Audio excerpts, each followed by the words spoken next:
সৃষ্টিৰাজি যুগমীয়া কৰি ৰখাৰ প্ৰয়াসেৰে তেখেতৰ মৃত্যুৰ সময়ৰ পৰাই গোলাঘাট জিলা ছাত্ৰ সন্থাই সমগ্ৰ গোলাঘাটবাসী ৰাইজৰ সহযোগত এই দিৱস আয়োজন কৰি আহিছে।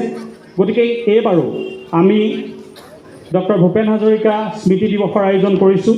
গতিকে এই স্মৃতি দিৱসত আমি দিনজোৰা বিভিন্ন ধৰণৰ কাৰ্যসূচীৰ লগে লগে আমি ভূপেন্দ্ৰ সংগীত প্ৰতিযোগিতাও আয়োজন কৰিছোঁ। তাৰ লগতে আজিৰ এই অনুষ্ঠানটোৰ যিটো মূল বিষয় সেইটোৱে হ'ল ডক্টৰ ভূপেন হাজৰিকা সংহতি বঁটা। গতিকে আপোনালোকে জানে, আপোনালোকে সকলোৱে পৰিচিত, অসমৰ লোকসংগীতৰ জগতক এক সুকীয়া চিনাকি দাঙি ধৰা উমাকান্ত বৈৰাগী ডাঙৰীয়াক আমি এই বঁটা আজি প্ৰদান কৰিম।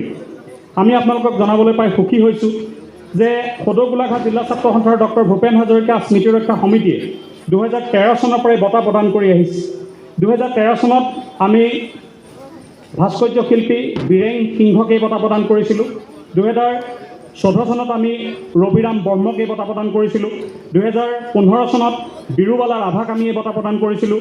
2016 চনত ভনদা পাঠকক এই বঁটা প্ৰদান কৰা হৈছিল। পৰৱৰ্তী সময়ত 2017 চনত সূৰ্য দাস, 2018 চনত কাৰ্বি সাহিত্যৰ সাধক লিমচু টিমুকক আমি এই বঁটা প্ৰদান কৰিছিলোঁ আৰু 2019 চনত আমি শিৱচৰণ দাসক এই বঁটা প্ৰদান কৰিছিলোঁ। বিগত বছৰ ক'ভিডৰ কাৰণে 2020 চনত আমি এই বঁটা আমি দিব পৰা নাছিলোঁ, আমি অনুষ্ঠান আয়োজন কৰিব পৰা নাছিলোঁ।